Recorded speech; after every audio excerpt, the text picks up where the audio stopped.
Hello everyone. So this video lesson is all about the limits of exponential, logarithmic, and trigonometric functions.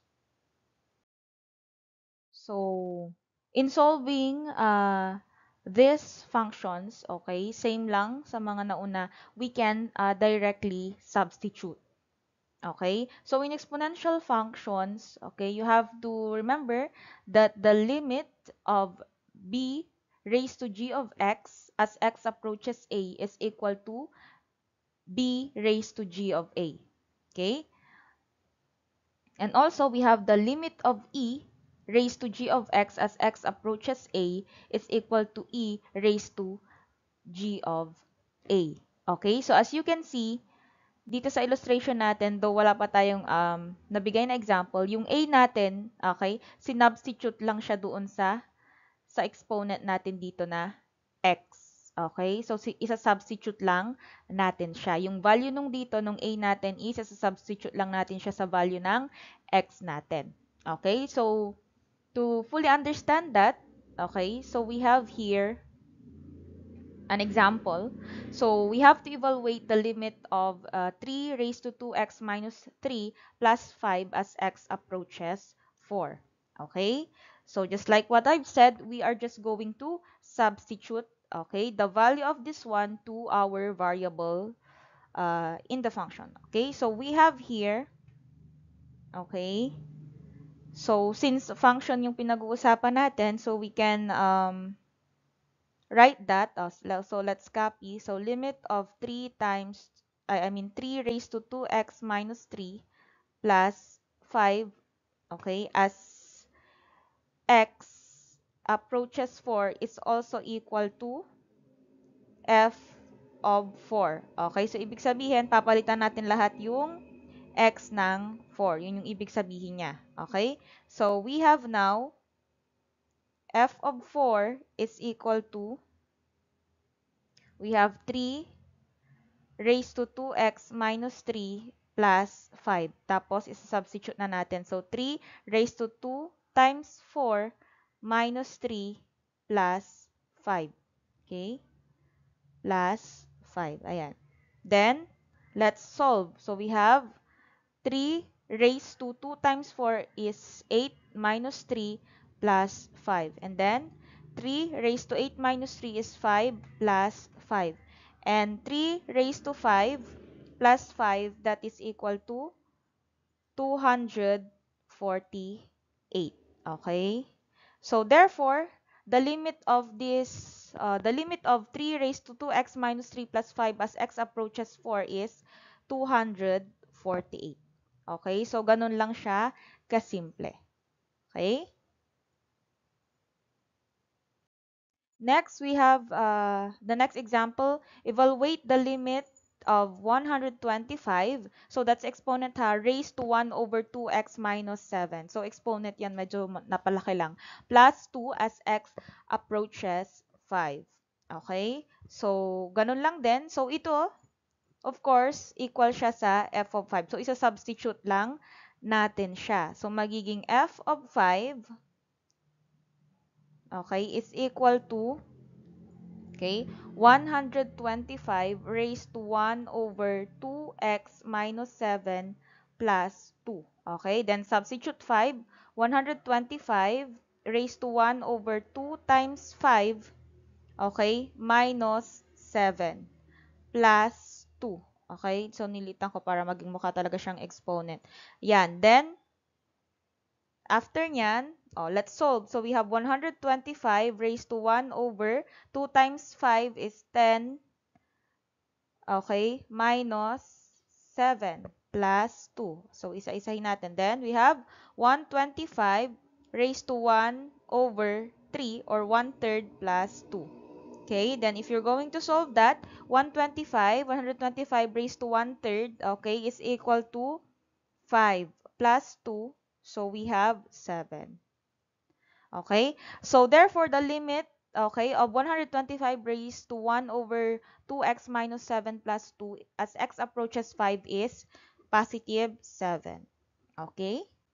So that's how you solve exponential or the limit of exponential functions. So let's have this example. So evaluate the limit of 1/2 raised to x minus 1 plus 1/4 as x approaches 1.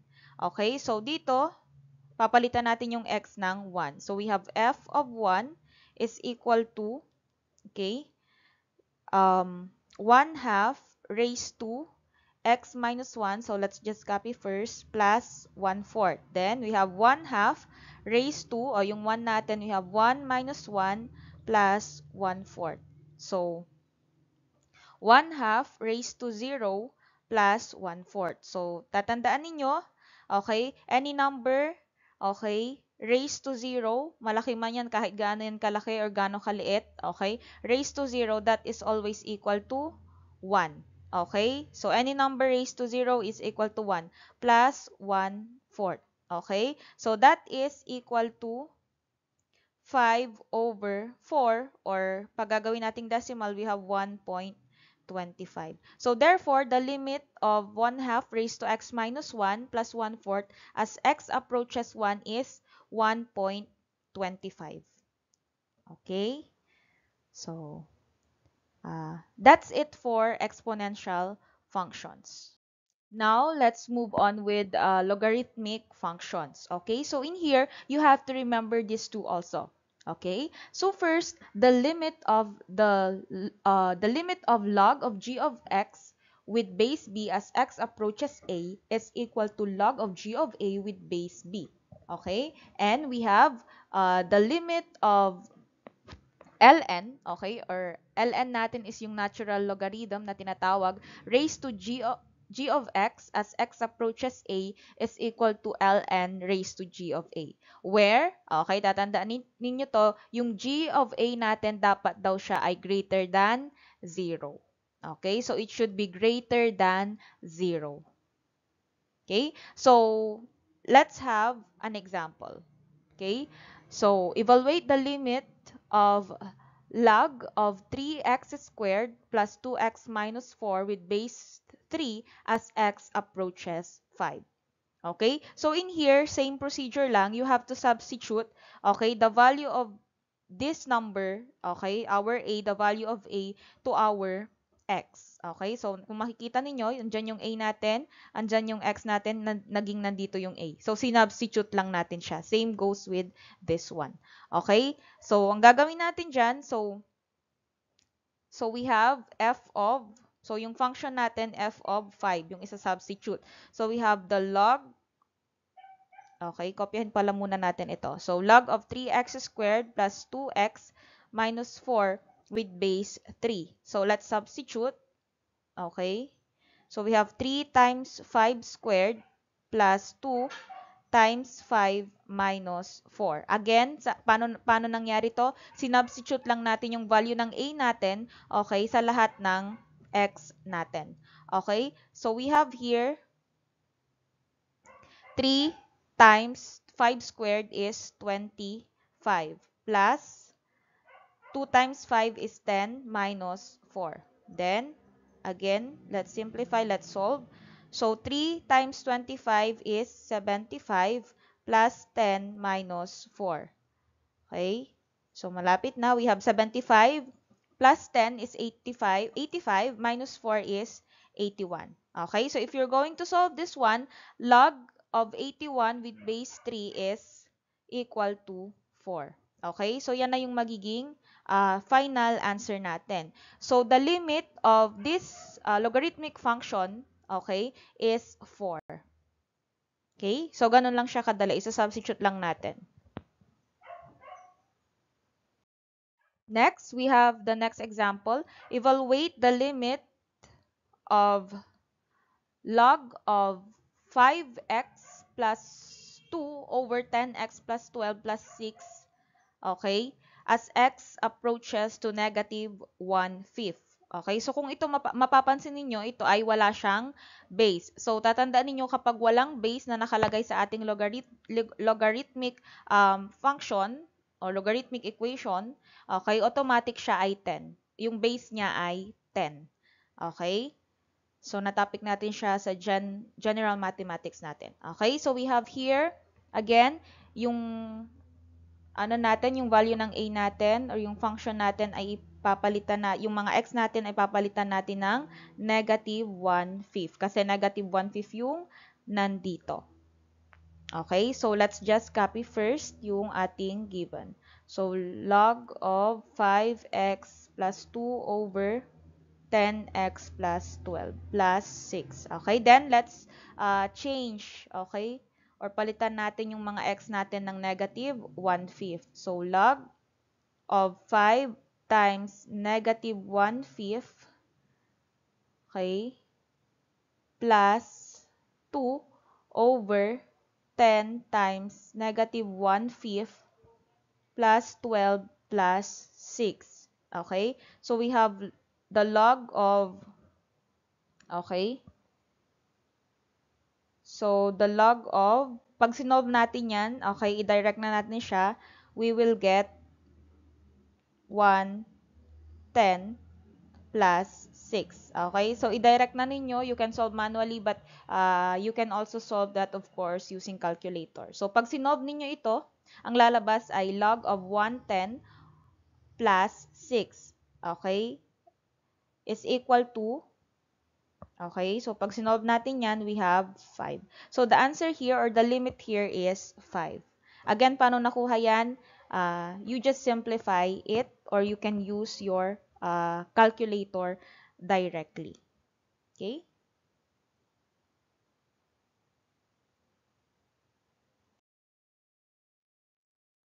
Next, we have this one. Evaluate the limit of the natural logarithm 2x plus 5 plus 4 as x approaches negative 1.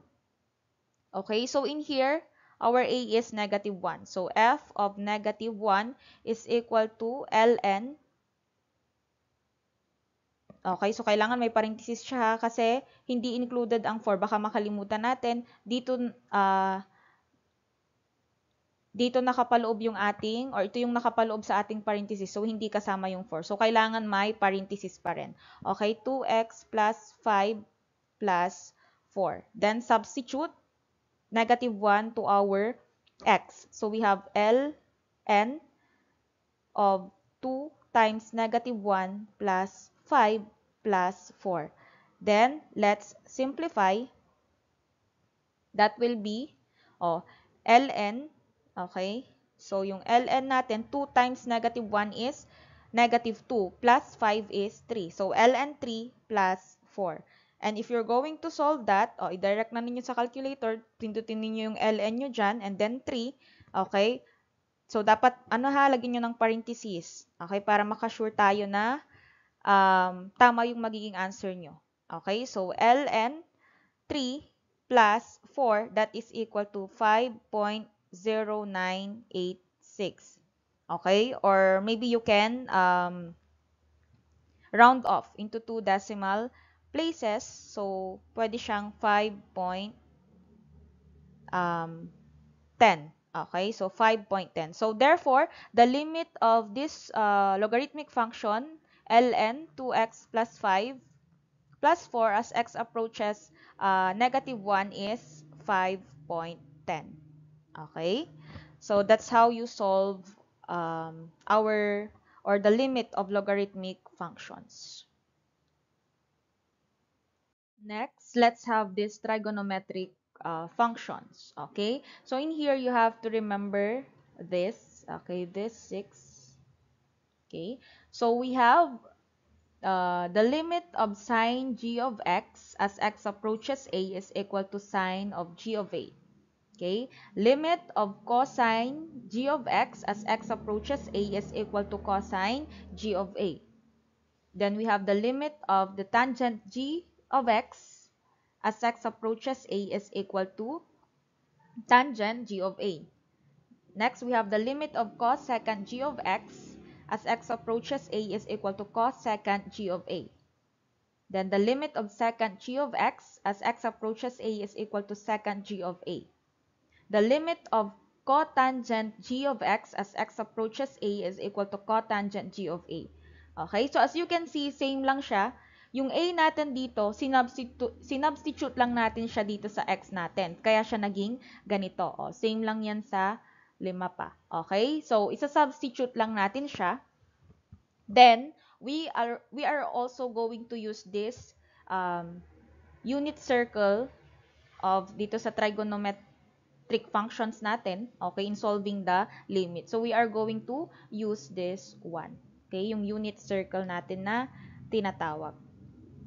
Okay, so let's have an example for you to fully understand how to do it. Okay, so in here, we have the limit, or we have to evaluate the limit of 4 times sine x plus pi plus 3 as x approaches pi. So, dito, yung value ng a natin ay pi. So, ibig sabihin, f of pi. So, isa-substitute natin lahat, yung pi, okay, isa-substitute natin yung pi sa lahat ng value ng x natin, ng variable natin. So, we have here 4 sine, okay, times x plus pi. So, let's just copy first, plus 3.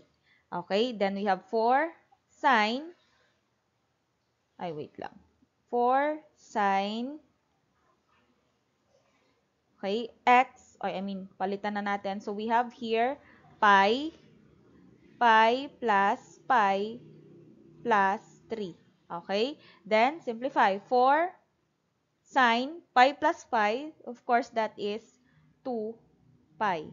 Okay? So, sine 2 pi plus 3. Okay? Then, paano natin makukuha yung value ng sine 2 pi? So, titingin tayo dito sa ating unit circle. So, nasaan kaya dyan yung 2 pi natin? So, kung mapapansin ninyo, wala directly na nakalagay na 2 pi lang. Okay? So, baka malito kayo, baka ito yung ilagay ninyo. Okay, ito. No, ha? Kasi 2 pi, wala siyang over 3. So, pag ganyan, pag 2 pi, kung mapapansin ninyo, nandito yung pi natin. Pero 2 kasi. So, 180 na yan. So, babalik tayo dito sa,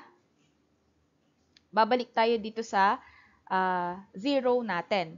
So, meaning, ito yung value natin. At kung mapapansin ninyo, sign yung nandito. So, saan yung sign? We have the y coordinate. So, x tapos y. Yan lagi, okay? So, yung x coordinate natin, cosine. Yung y coordinate natin ay sine. So, ibig sabihin, yung value ng sine 2 pi natin ay 0. Yung y natin. Kasi, di ba, laging nauna yung x. So, x, y. So, 0 siya.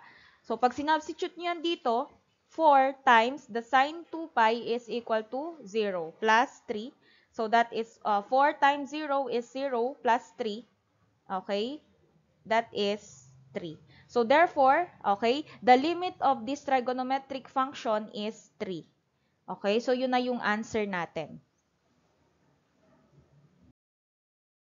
Okay, next, let's evaluate the limit of the cosine of x over 2 plus pi over 4 plus 1 half.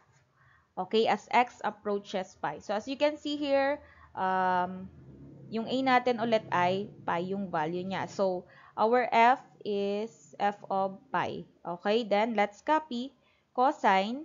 So, x over 2 plus pi over 4 plus 1 half. Okay? So, we have here cosine, okay, of, let's substitute yung pi natin sa x. So, magiging pi over 2 plus pi over 4 plus 1 half. Okay? And then, let's simplify. So, cosine. So, ito, since fraction siya, magkaiba ng denominator, so dissimilar siya, gagawin nating similar muna. So, ano ang LCD ng 4 and 2, of course, that is 4. Okay, so 4 divided by 2 is 2 times pi is 2 pi. Plus, 4 divided by 4 is 1 times pi is pi. Okay, plus 1 half. Okay, so ganun lang din siya kung paano kayo mag-solve ng fraction. So, cosine or ordinary fraction. So, cosine, now we have 2 pi plus pi is 3 pi over 4 plus 1 half. Okay, ngayon, pwede na ninyong kunin. Ano ang value ng cosine 3 pi over 4? So, nandito siya. Okay, ito siya oh. And dito siyang point. So, ibig sabihin, dito kayo titingin. At sabi ko nga kanina, ano yung x-coordinate natin? We have the cosine. At saka yung y-coordinate natin ay yung sine. So, since cosine yung nandito, ang titingnan natin ay yung x-coordinate. So, ang value ng cosine 3 pi over 4 is um, negative square root of 2 over 2. Okay? Plus, yung 1/2 natin, wag kalimutan. And then, ayan. So, since similar denominator siya, magkapare sila ng denominator, pwede nyo siyang isulat as ganito na mismo. Negative square root of 2 plus 1 over 2. Or pwede rin naman ninyong gawing decimal. Pero ito ay acceptable na. Okay? So, the limit of this trigonometric function, okay, is negative square root of 2 plus 1 over 2. Okay? Okay, next, we have here, evaluate the limit of 1/3 times the tangent of x over 3 plus pi over 6 plus 4/3 as x approaches um, pi over 2. Okay? So, our a here, yung value ng ating a dito ay pi over 2. So, sulat natin dito, f of pi over 2 is equal to, okay, let's just copy first. So, we have 1/3 times the tangent, okay, of x over 3 plus pi over 6 plus 4/3. Okay, so we have 1/3 times tangent. So, palitan natin yung value ng x ng pi over 2. So, we have 5 over 2 over 3. Wait lang. Medyo na ano siya. Okay? Yan. Plus pi over 6 plus 4/3. Okay? Then, let's simplify. 1/3 times tangent. Okay? So, ito, pag i-divide natin yan, so ito ha, i-divide natin. Pakita ko lang sa inyo kung paano siya makukuha. So, same lang, division ng fraction. So, pi over 2 divided by 3 or 3 over 1. So, ang mangyari dyan, di ba pag nagdi-divide tayo, kinakopy natin yung ating dividend, tapos pinapalitan yung division ng multiplication, then reciprocal ng divisor. Okay? So, times na natin. So, pi times 1 is pi over 2 times 3 is 6. So, pi over 6. Okay? So, magiging pi over 6 siya. So, pi over 6 plus pi over 6 plus 4/3. Okay? Then, we have 1/3 times the tangent of, since magkapareha sila ng denominator, i-add lang natin yung numerator. So, pi plus pi is 2 pi over 6 plus 4/3. Okay? Then, as you can see, okay, sa ating unit circle, okay, sa ating unit circle ay walang tangent, right? Ang meron lang dito ay cosine at yung sine. So, paano natin kaya gagawin ito? Okay? So, alam natin na yung tangent ay equal siya sa sine over cosine. Okay? Tatandaan ninyo, ang tangent ay equal or same lang sa cosine, baliktad, ay equal lang sa sine over cosine. Okay? So, pwede natin siyang isulat. Okay? As sine over cosine. Okay? Pero, bago pala yan, okay, yung 2 pi over 6 natin dito, okay, itong 2 pi over 6 natin, pwede natin siyang isimplify. So, may GCF ang 2 at 6. So, pwede siyang isimplify. So, 2 pi over 6, that will also be equal to pi over 3. Kasi, ano ba ang GCF ng 2 at 6? 3, I mean 2, right? So, 2 divided by 2 is 1. 1 pi. So, or pwede siyang isulat as pi na lang. Then, 6 divided by 2 is 3. Kaya naging pi over 3. So, isulat lang saglit natin. 1/3 times tangent pi over 3 plus 4/3. Okay? So, isulat natin siya. Magiging ganito siya. Yung tangent natin, gagawin nating sine over cosine. So, 1/3, okay, times, we have here, sine pi over 3 over cosine pi over 3. Okay? Plus 4/3. Okay? So, ngayon, titingnan na natin. Titingnan na natin yung value ng sine pi over 3 natin at cosine pi over 3. Okay? So, we have here, ayun, yung pi over 3 natin ay nandito. Ito siya. Okay? So, andito siya. Dito yung point niya. So, ibig sabihin, ano yun? Sine siya, no? So, ang value ng ating pi over 3 ay itong nasa y-coordinate natin, which is yung ano to, we have square root of 3 over 2. So, copy natin yung 1/3 doon times square root of 3 over 2 over yung cosine pi over 3 natin, okay? Cosine pi over 3 natin ay nandito naman, yung 1/2. Okay, 1/2 plus 4/3. Okay? Ngayon, kapag sinolve ninyo yan, okay, ang makukuha nating final answer ay, okay, sulat ko na dito yung final answer, is square root of 3 plus 4 over 3. Okay?